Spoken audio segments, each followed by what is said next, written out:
Welcome to GED exam practice test. Our topic today is social studies. Use the link in the description to download the app on the App Store for free practice tests.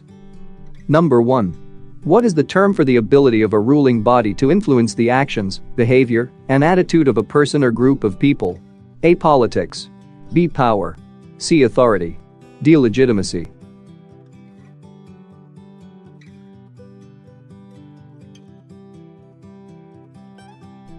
The correct answer is B. Power. Explanation. Power is the ability of a ruling body to influence the actions, behavior, and attitude of a person or group of people. Politics is the process of governance typically exercised through the enactment and enforcement of laws over a community, most commonly state. Authority refers to a political entity's justification to exercise power. Legitimacy is synonymous with authority.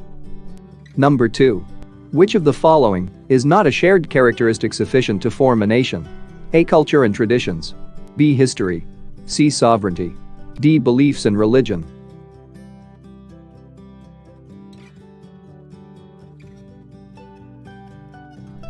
The correct answer is C. Sovereignty. Explanation. There are no definitive requirements to be a nation. Rather, the nation only needs a group bound by some shared characteristic. Examples include language, culture, religion, homeland, ethnicity, and history. Sovereignty isn't a requirement to be a nation, though it is required to be a state. Number 3. Read the writing below carefully. Upon this, one has to remark that men ought either to be well treated or crushed, because they can avenge themselves of lighter injuries, of more serious ones they cannot. Therefore the injury that is to be done to a man ought to be of such a kind that one does not stand in fear of revenge. From Niccolò Machiavelli's The Prince, 1513. Answer the question, what advice is Machiavelli giving to the prince? A. Lightly injured enemies will overthrow the prince. B. Seek to injure everyone you meet. C. Hurting people is always the correct course of action. D. If you are going to cause an enemy some injury, ensure the injury is fatal.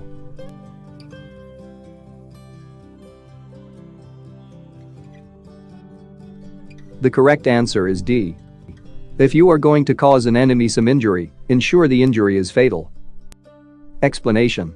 Machiavelli was an Italian diplomat, politician, and historian, and The Prince is his best-known political treatise. The excerpt instructs the prince that if he injures a man, then he must ensure the injury is of such a kind that one does not stand in fear of revenge. Answers B and C contradict the first sentence of the excerpt, which says that men ought either to be well treated or crushed. Answer A is close, but the selection goes too far, assuming revenge will result in overthrowing the prince. Number 4. Read the writing below carefully. The creed which accepts as the foundation of morals, utility, or the greatest happiness principle, holds that actions are right in proportion as they tend to promote happiness, wrong as they tend to produce the reverse of happiness. By happiness is intended pleasure, and the absence of pain. By unhappiness, pain, and the privation of pleasure. The utilitarian morality does recognize in human beings the power of sacrificing their own greatest good for the good of others. It only refuses to admit that the sacrifice is itself a good. A sacrifice which does not increase, or tend to increase, the sum total of happiness, it considers as wasted. From John Stuart Mill's Utilitarianism, 1861. Answer the question, what is the meaning of the word utility? A. Actions should be judged based on the net total of pleasure.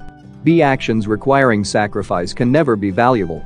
C. Actions promoting sacrifice that increase happiness are more valuable than actions that only increase happiness. D. Actions can be valuable, even if the pain outweighs the pleasure.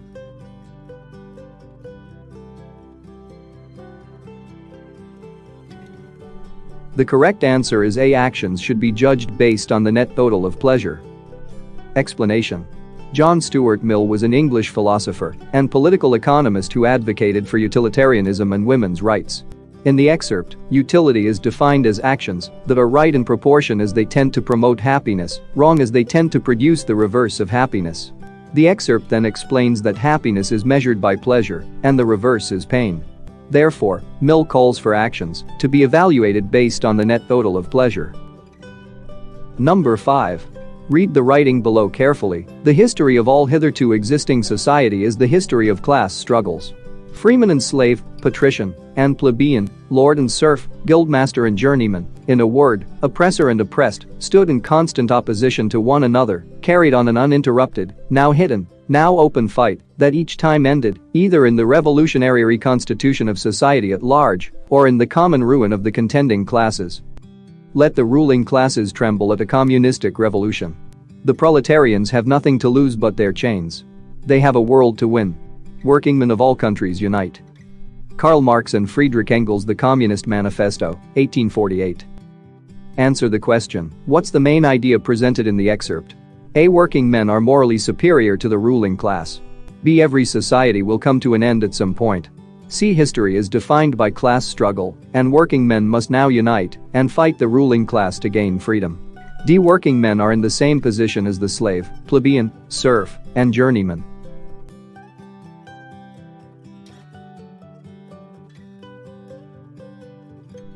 The correct answer is C. History is defined by class struggle, and working men must now unite and fight the ruling class to gain freedom.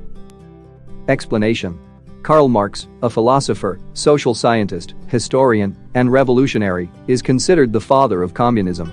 All the answer choices contain true statements or reasonable assumptions from the passage. However, answer C best articulates the main idea that society is the history of class struggle and working men must unite and fight a revolutionary battle like their historical ancestors. Number 6. Which of the following represents the ideology that advocates for the most radical government intervention to achieve social and economic equality? A. Socialism. B. Liberalism. C. Libertarianism. D. Fascism.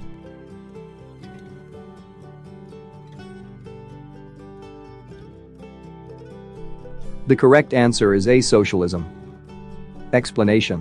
On the political spectrum, ideologies on the left side of the axis emphasize socio-economic equality and advocate for government intervention, while ideologies on the right axis seek to preserve society's existing institutions and oppose government intervention.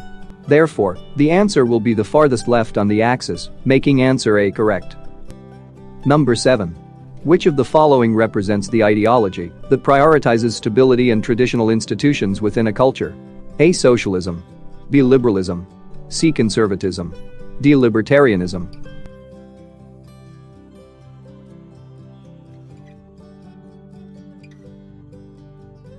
The correct answer is C. Conservatism. Explanation. Answer C. Conservatism most closely corresponds to the provided definition.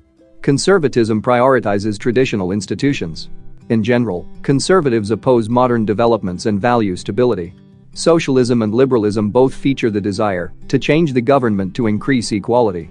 Libertarianism is more concerned with establishing a limited government to maximize personal autonomy. Number 8. The central government established under the Articles of Confederation held which of the following powers? A. The power to impose taxes. B. The power to declare war. C. The power to regulate trade. D. The power to enforce laws enacted by Congress.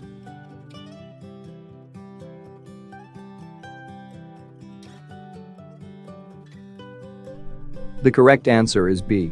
The power to declare war. Explanation. The Articles of Confederation were the first form of government adopted in the American colonies.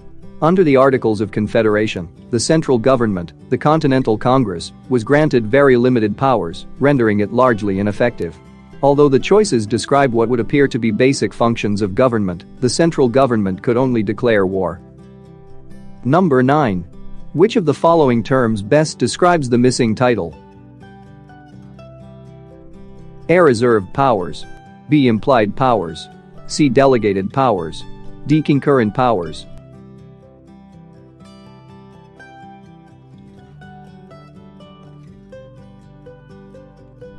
The correct answer is D. Concurrent powers. Explanation. The missing title is in the overlap between federal and state government powers. Concurrent powers are shared between federal and state governments. Reserved powers are the unspecified powers of the states not expressly granted to the federal government or denied to the state by the Constitution and left to the states by the 10th Amendment.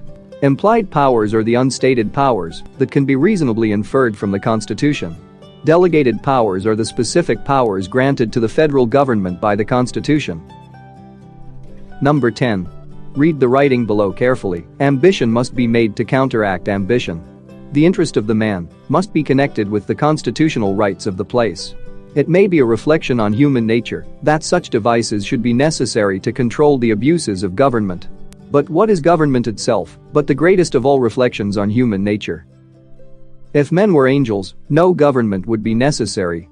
If angels were to govern men, neither external nor internal controls on government would be necessary. In framing a government which is to be administered by men over men, the great difficulty lies in this: you must first enable the government to control the governed, and in the next place, oblige it to control itself. Alexander Hamilton or James Madison, aka Publius, Federalist No. 50, 1788. Answer the question: what is the main idea presented in the excerpt? A. Men are inherently immoral and abusive. B. The best form of government is the type that angels would construct. C. Government reflects human nature. D. An effective government requires a separation of powers to regulate itself.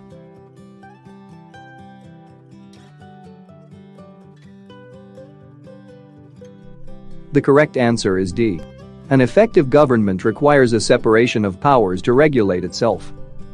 Explanation. The Federalists supported the expansion of the federal government, and the Anti-Federalists feared that a stronger central government would weaken the states. The Federalist Papers argued for the ratification of the Constitution to establish a more powerful central government. The main idea of this excerpt is to argue that the Constitution establishes a central government powerful enough to rule, while also providing checks and balances to ensure the government doesn't abuse its power. Separation of powers is the concept behind checks and balances, so D is the correct answer. Answers A and C are true statements, but they don't identify the main idea. Answer B references a theoretical assertion from the excerpt, but it's not the main idea. Thanks for watching. Don't forget to like, share and subscribe to our channel for updated videos every week.